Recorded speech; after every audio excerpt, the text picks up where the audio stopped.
Olá, bem-vindos a mais um Deep Dive. Hoje, a nossa fonte nos leva para Atos capítulo 25. A situação é a seguinte: Shaul, o Paulo, está preso há 2 anos em Cesareia. E aí chega um novo governador, Pórcio Festo, e as coisas começam a esquentar. Exatamente.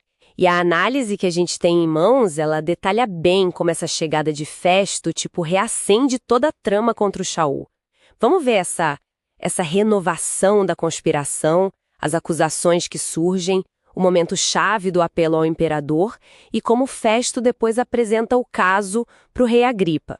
A ideia é entender essas manobras, sabe? A estratégia do Shaul, tudo pela ótica dessa fonte. Certo. E é bom lembrar, a fonte usa termos específicos. Os inimigos do Shaul são chamados de Yaldim, aqui se referindo aos líderes judaicos contra ele. Fala Yalcha e Yal. Vamos usar essa terminologia para manter a fidelidade ao texto. Perfeito. E o texto que a gente analisou destaca muito isso.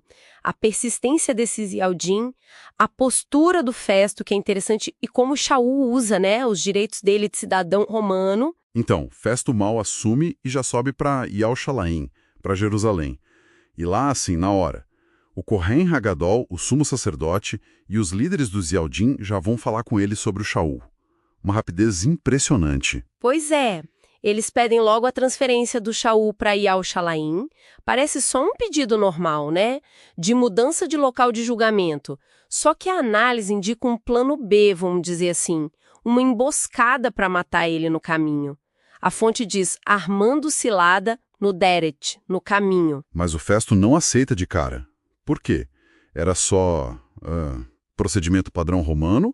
Ou a fonte sugere algo mais, tipo uma providência, talvez? Então, a fonte interpreta isso como uma prudência do Festo. Talvez até, quem sabe, uma providência divina sem ele perceber, Ele decide manter o Shaul em Cesareia e diz para os acusadores, olha, vocês desçam até lá.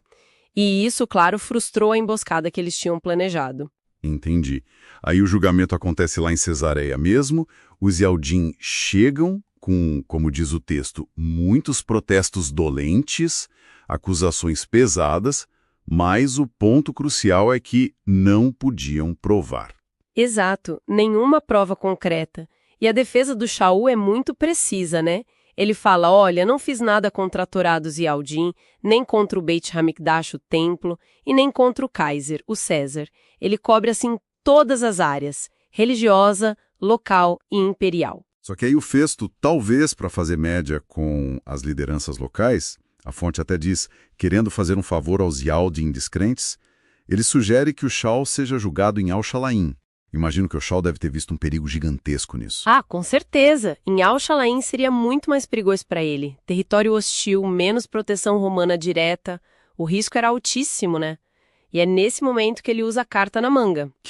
Qual foi o raciocínio dele ali? Ele percebeu que um julgamento justo ali em Jerusalém seria, assim, muito improvável.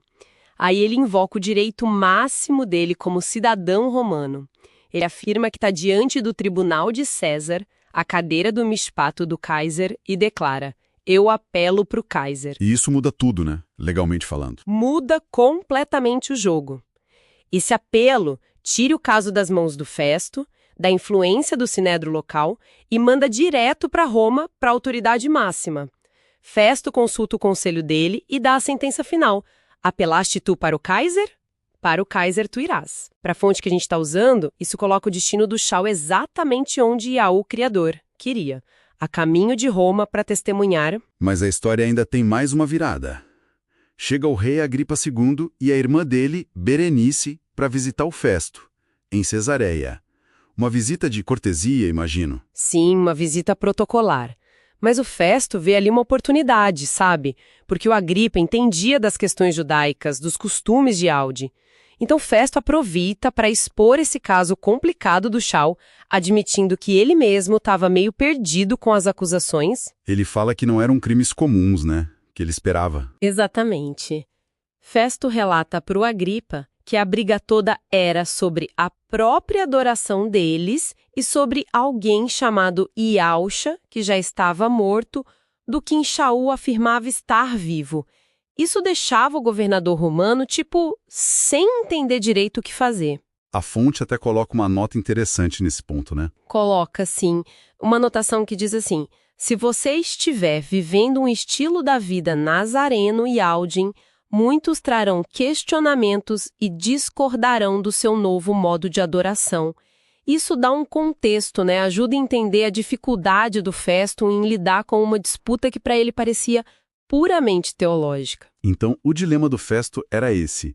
Tinha que mandar o Shaul para Roma por causa do apelo, mas não tinha acusações criminais claras para colocar no relatório para o imperador Augusto. Uma sinuca de bico. E o Agripa, ouvindo tudo isso, fica curioso. Ele fala: poxa, eu mesmo gostaria também de ouvir este homem. E o Festo responde na hora: amanhã, tu ouvirás. E o capítulo termina preparando a cena para essa audiência, né? Agripa e Berenice chegam com toda a pompa, oficiais, gente importante, e o Shaul é trazido ali diante deles. Isso. Então, recapitulando rapidamente, a gente viu a trama que não acaba contra o Shaul, a inteligência dele em usar a cidadania romana para apelar, e como os eventos vão se desenrolando e o colocam diante do Agripa, já no caminho para Roma. A fonte interpreta isso como o plano do Criador se cumprindo, né? É interessante pensar como essa análise das táticas legais, das pressões políticas e da firmeza do Shaul nesse ambiente hostil, como isso pode talvez nos ensinar algo sobre como defender nossas convicções hoje, né, em sistemas complexos. Sem dúvida, e pensando nesse encontro que está para acontecer entre Shaul e Agripa, fica uma reflexão, né? O que acontece quando uma fé pessoal muito profunda, e para alguns até radical, como essa crença na ressurreição de Yahshua, bate de frente com o poder político, com ceticismo, especialmente quando esse poder pode decidir o destino de alguém. Esse choque entre convicção e poder é algo que a gente vê se repetir, né? Uma questão para se pensar.